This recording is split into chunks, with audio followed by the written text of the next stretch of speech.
Bismillahirrahmanirrahim. Assalamualaikum warahmatullahi wabarakatuh. Innal hamdalillah nahmaduhu wa nasta'inuhu wastaghfiruh wa na'udzu billahi min syururi anfusina wa min sayyiati a'malina. May yahdihillahu fala mudhillalah wa may yudlil fala hadiyalah.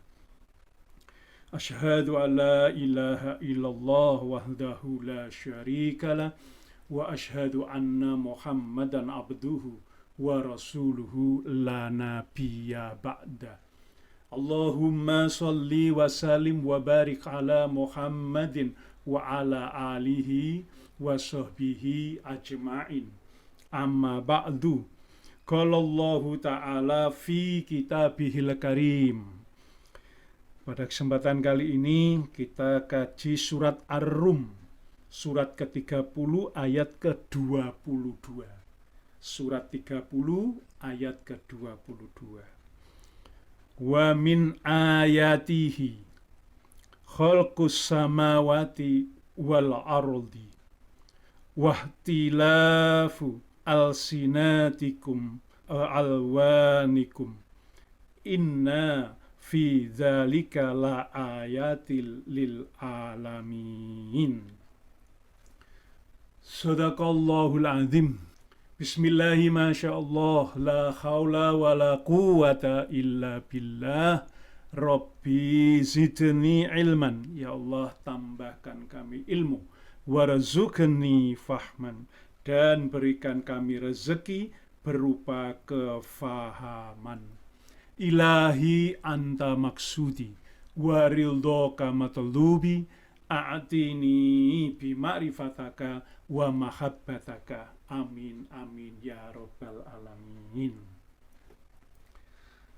Sahabat muslim jamaah PT Catur Elang Perkasa yang dimuliakan dan dirahmati oleh Allah. Alhamdulillah kita berjumpa lagi di bulan September tahun 2020. Mudah-mudahan Allah selalu memberkahi kita dan memberikan rahmat serta kasih sayangnya untuk masa depan gemilang yang kita semua harapkan. Jamaah Bapak Ibu yang dimuliakan dan dirahmati oleh Allah, alhamdulillah wa syukurillah binikmatillah. Pada perjumpaan kali ini kita akan membahas tentang apa yang seringkali disebut dengan manajemen perbedaan. Tetapi barangkali ini hanya sebatas pengantar. Barangkali kita akan bahas dalam pelatihan ataupun training-training yang lebih agak serius. Jamaah yang dimuliakan dan dirahmati oleh Allah, keluarga besar PT Catur Elang Perkasa, Allah mengingatkan kita dengan sebuah kalimat. Ya. Wa min ayatihi khalqus samawati wal ardi. Dan di antara tanda-tanda kebesaran Allah ialah menciptakan langit dan bumi. Gitu. Wahtilafi al-sinatikum wal alwanikum, dan juga perbedaan bahasamu dan perbedaan warna kulitmu. Inna fi dzalika la ayatil lil alamin. Sesungguhnya demikian itu benar-benar tanda-tanda kebesaran Tuhan bagi orang-orang yang mengetahui di alam semesta ini. Bapak Ibu yang dimuliakan dan dirahmati Allah, mohon maaf, koreksi, di penghujung ayat itu adalah lil alimin, ya, bukan alamin tapi lil alimin, orang-orang yang mengetahui. Artinya menurut ayat ini Allah mengakui sekaligus menyatakan adanya pluralitas, keberagaman di dalam ciptaan. Karena Allah memang menciptakan kenyataan ini beragam. baik beragam bentuk, beragam ukuran, dan beragam dimensi. Ini penting buat kita semua untuk mengetahui bahwa kita diciptakan beragam, berbeda. Gitu. Pasti Allah punya tujuan bahwa diciptakan beragam sebagai pakem, sebagai standar, kemudian orang lain juga berbeda dalam keragamannya, itu pasti memiliki tujuan untuk mencari titik temu. Bukan kemudian saling membesar-besarkan, saling mengunggul-unggulkan perbedaan. Disinilah seninya. Seorang muslim di mana menatap perbedaan, diupayakan titik temu.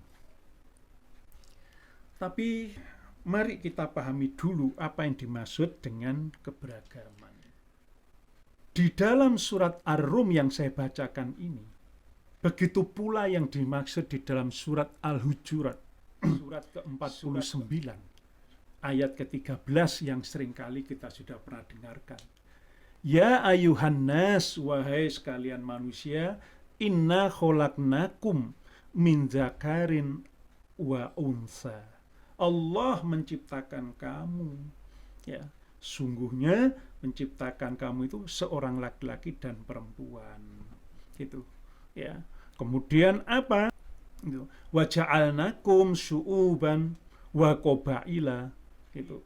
Li ta'aruf, ya, syu'uba wa qabaila. Kemudian menciptakan kamu berbangsa-bangsa, bersuku-suku, li ta'arufu, tujuannya adalah untuk saling ta'aruf. Dan mohon dicatat, ta'aruf itu adalah langkah pertama. Karena nanti ada ta'aruf, tafahum, kemudian ta'awun, dan takaful. Nah, ya, jadi ayat ini menggunakan fase pertama, yaitu ta'aruf.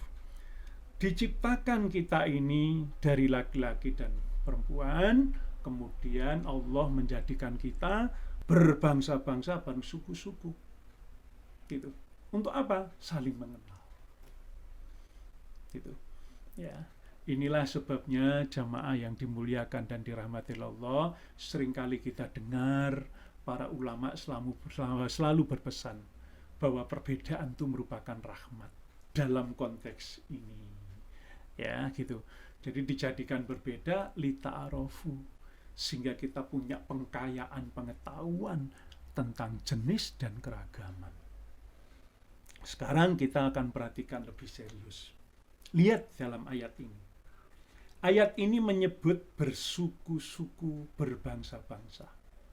Sementara yang ayat saya bacakan di awal, di dalam surat Ar-Rum tadi, adalah perbedaan bahasa dan warna kulit. Mari kita lihat. Maka Al-Quran menegaskan adanya kenyataan pluralitas, berbeda di dalam kenyataan. Kenyataan apa? Kenyataan yang tidak bisa dipilih. Apakah ada yang bisa memilih warna kulit? Tidak ada. Gitu ya. Apakah ada yang bisa memilih laki atau perempuan? Mau lahir dari suku apa dan bangsa apa? Maka yang dimaksud dengan pluralitas itu adalah keragaman di dalam kenyataan berkaitan dengan hal-hal yang tidak bisa dipilih. Nah, di sini barangkali Bapak Ibu jamaah yang dimuliakan dan dirahmati oleh Allah, khususnya keluarga besar PT Catur Ulang Perkasa, baru bisa memahami bahwa insya Allah, mudah-mudahan tidak keliru, agama Islam mengakui adanya pluralitas. Tetapi bagaimana dengan pluralisme? Kalau pluralitas, realitas yang plural, yang beragam. Tapi kalau pluralisme, isme, pandangan, gitu, ya, ideologi yang beragam. Bagaimana dengan itu? Nah, ini. Ya, jadi ini penting buat kita semua. Begitu. Hari ini banyak orang mendewa-dewakan bahwa semua kan orang boleh berbeda pendapat, boleh semuanya. Gitu, tapi perlu dipahami. Gitu. Begitu memasuki wilayah pragmatis, wilayah yang sangat praktis, maka perbedaan pendapat itu dibutuhkan untuk disatukan. Kenapa? Karena dituntut langkah yang sama supaya tidak liar. Selama itu masih wacana, selama itu masih sekedar diskusi, begitu ya, itu ya, maka boleh. Ya, tapi begitu melakukan aksi, semua mesti menyatukan langkah, meskipun di dalam mereka yang seringkali mendewakan perbedaan pendapat.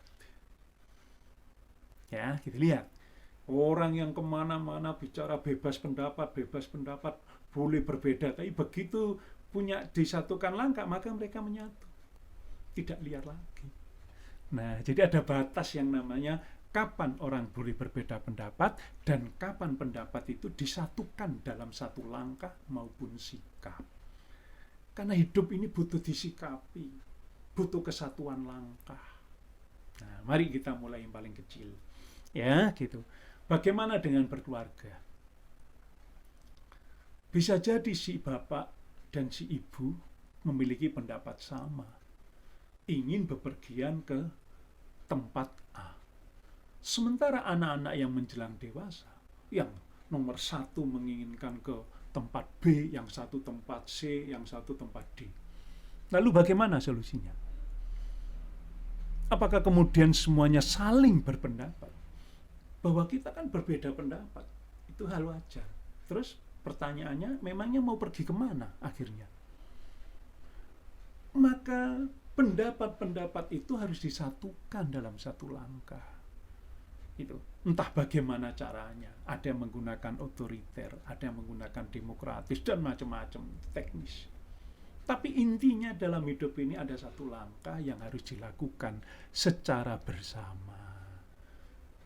Ya, jadi keragaman itu indah, begitu. Tapi kalau dibiarkan bebas, maka keragaman menjadi merusak, menjadi liar. Maka dalam batas tertentu keragaman diizinkan. Dalam batas-batas tertentu pula keragaman butuh disatukan. Sebagaimana keluarga besar PT Catur Elang di dalam menghadapi klien ataupun proyek ataupun tugas-tugas di lapangan. Gitu. Maka dibutuhkan kekompakan, dibutuhkan kesatuan. Sehingga tagline semangat yang pernah digaungkan adalah bersama kita bisa, bukan sendiri-sendiri. Kalau sendiri-sendiri tidak jelas. Maka kita menemukan bersama kita bisa. Masih ingat kan? Beberapa tahun yang lalu kita pakai untuk memotivasi keluarga besar PT Catur Elang Perkasa. Nah, sudah ya, ini perlu dipahami. Jadi, begitu. Bagi sahabat-sahabat yang selalu ingin berbeda pendapat, ya, menginginkan bahwa perbedaan pendapat itu bukan haram, ya, tidak apa-apa. Tapi ingat, pada batas tertentu harus disatukan langkah dan disatukan sikap untuk mensikapi dan melangkah di dalam menjalani kehidupan bersama. Ya, nah itu yang diinginkan sebenarnya di dalam agama Islam. Karena agama ini bersifat praktis, pragmatis, dan mudah dipraktekkan. Ya, tidak sekedar di awang-awang. Setiap orang boleh berpikir bebas, boleh selama di dalam pikiran. Ya, selama di dalam wilayah privasi, personal. Tapi begitu dinyatakan di dalam komunitas, begitu wilayah publik, maka setiap pendapat harus diuji publik. Nah, begitu. Sebagaimana teman-teman yang masih kuliah, silakan Anda punya hipotesis, Anda punya pendapat, punya pandangan, tapi semua harus tesis. Gitu ya. Ya, semua harus deskripsikan. Ya, harus jelas gitu, ukuran-ukurannya dan sebagainya. Sehingga kehidupan ini tidak liar. Nah, kenapa hal ini saya sampaikan, jamaah? Supaya kita ini tidak kemudian terjebak dalam kutub-kutub tertentu. Kutub yang harus otoriter, semua harus memiliki pemikiran yang sama. dan juga yang kemudian pokok pikiran yang bebas, kutub yang lain. Ya, nah agama kita menginginkan dua-duanya ini bertemu, ya, dikawinkan. Nah ini ya jemaah gitu. Maka silakan Anda punya pendapat, silakan Anda punya pandangan, ya, tapi begitu itu mau dibawa ke wilayah publik, maka Anda harus uji publik. Itu. Kenapa demikian? Ya. Memang al-haqqu mirabbika fala takunanna minal mumtarin. Sesungguhnya kebenaran itu datangnya dari Tuhanmu. Maka ayat itu secara isyarat bahwa kebenaran datangnya dari Tuhan dan kebenaran itu milik Tuhan. Itu. Maka kita ini hanya berusaha mencapai mendekati kebenaran. Nah, di dalam melangkah mendekati kebenaran, manusia ini cenderung merasa benar. Itu. Ya. Maka perasaan yang cenderung merasa benar dan itu belum tentu benar harus uji publik. Sehingga akhirnya ketemu yang benar-benar benar. Gitu. Nah, ini ya. Jadi hati-hati di kita punya pandangan, punya pendapat, kita seringkali dimungkinkan untuk terjebak, bisa jadi benar, bisa jadi kita hanya merasa benar. Untuk itu harus uji publik. Nah, di sini tantangan kita semua punya ide, ya, punya pandangan, punya ismo. Untuk apa? Kemampuan berkomunikasi. Ya, itu. Ya. Kecuali yang memanipulasi, ya, menggunakan retorika, ya, gitu dalam pengertian negatif untuk mengalahkan A dan sebagainya, ya, di luar pokok pembicaraan kita. Nah, itu Bapak Ibu yang dimuliakan dan dirahmati Allah, itulah hidup, ya. Karena hari ini saya melihat orang lagi euforia untuk saling merasa, ya, kita boleh bicara bebas, kita boleh beda pendapat, ya, semuanya gitu. Ya gitu. Saya khawatir kalau itu dibiarkan paham itu dengan paham demokrasi, nanti jadi demokrasi yang liar, paham bebas yang liar. Karena itu tidak bisa dipraktekkan dalam kenyataan. Ya, begitu kita berada dalam kenyataan, dalam bermasyarakat, dalam wilayah publik, maka kita mau tidak mau dibutuhkan sama di dalam bersikap, sama di dalam langkah. Contohnya dalam keluarga kecil, ya, kemudian di dalam Anda bekerja, ruang lingkup kerja, kan tidak mungkin begitu, ya. Si A berpendapat ini, si B berpendapat ini, ya boleh, tapi ketika nanti keputusannya bagaimana? Nah, itu kan harus disatukan, ya. Tentunya di dalam penyatuan, saya masih ingat, gitu, guru kita almarhum Bapak Muhammad Zuhri, ya, begitu. Selalu mengatakan, pernah berbisik pada saya, bahwa di dalam kebebasan berpendapat, berpikir, itu, begitu kebebasan itu mau dijatuhkan dalam wilayah publik, begitu, usul yang kita sampaikan, itu yang diterima paling 20%, 30%. Jadi, Anda kalau mau bermusyawarah, Anda mau rapat, tolong disiapkan, paling-paling diterima, ya menurut beliau 30-20%. Ya kalau saya toleran ya 40% lah. Gitu. Kenapa? Lah ya namanya orang tertawar menawar pendapat, mana yang disetujui, mana yang tidak, demi kepentingan orang banyak, maka dia harus rela mengorbankan. Kalaupun Anda sudah dapat 40, 30, 20% yang disetujui, itu sudah hebat. Dari semula yang ngotot, begitu mintanya 100%. Lah orang sebelahin juga minta 100%. Minta, kan tidak mungkin, harus ketemu. Kompromi. Nah, sehingga ketemu.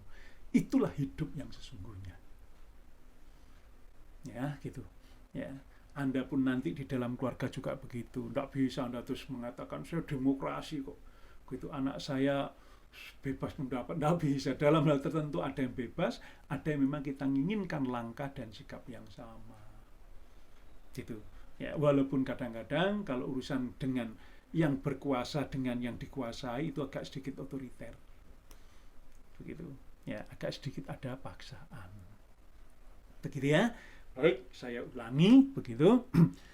Al-Quran begitu menyatakan, Allah Subhanahu wa Ta'ala melalui Al-Quran, melalui Rasulnya menegaskan adanya pluralitas, plural di dalam realitas gitu ya, keberagaman di dalam kenyataan begitu. Adapun pluralisme gitu, keberagaman di dalam isme, nah ini masih tanda tanya besar gitu. Kalaupun dia diperbolehkan hanya dalam batas tertentu, wilayah-wilayah personal, tapi begitu diangkat ke wilayah publik maka dia harus uji publik gitu, karena dikhawatirkan begitu setiap manusia ini cenderung merasa benar dan benar menurut dirinya sendiri ya. Baik ya, contoh yang paling ekstrim kita lihat, mudah-mudahan tidak disalahpahami.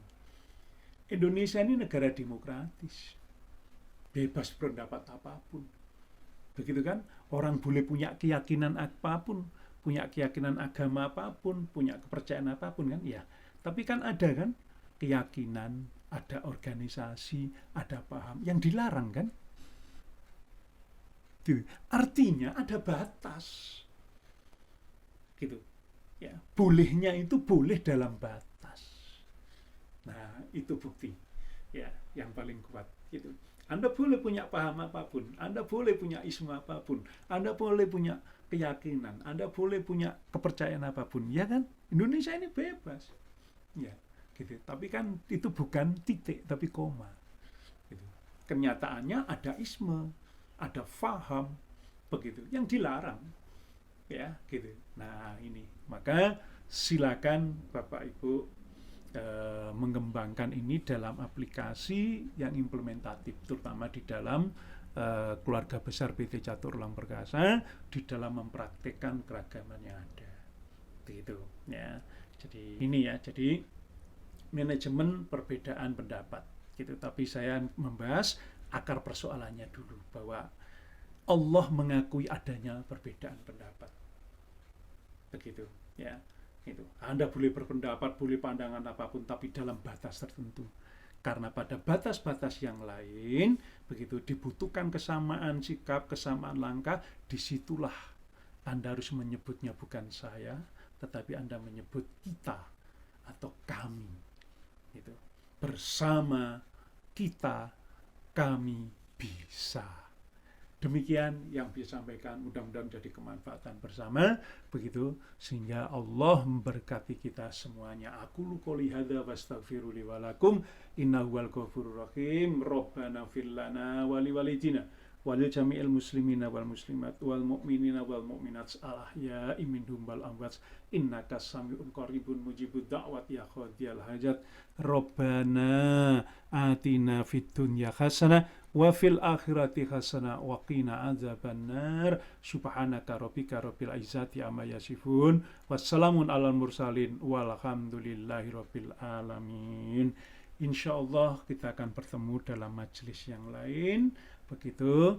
Saya berharap Bapak Ibu sekalian tetap setia untuk mengikuti kajian ini gitu, karena kajian ini berseri, berlanjut ya, yang kita biasa lakukan tiap bulan di kantor Catur Ulang di Marga sana, dan juga kepada sahabat-sahabat yang lain ya di Primex ya, Pak Ibad ada di sana gitu ya, kemudian di WTP ya, kemudian ada di waduh jadi lupa saya, banyak-banyak ya, wis semuanya yang tidak bisa saya sebut, salam semua Mas Iqbal ya begitu ya, kemudian Mas Prayit ya, dan Pak Fatur ya, saya juga tidak lupa Mbak Wulan, Mbak Tika. Nah, terima kasih Mbak Tika karena sudah dipermudah dan diberikan solusi ya begitu ya, yang kemarin urusan apa administratif dan sebagainya.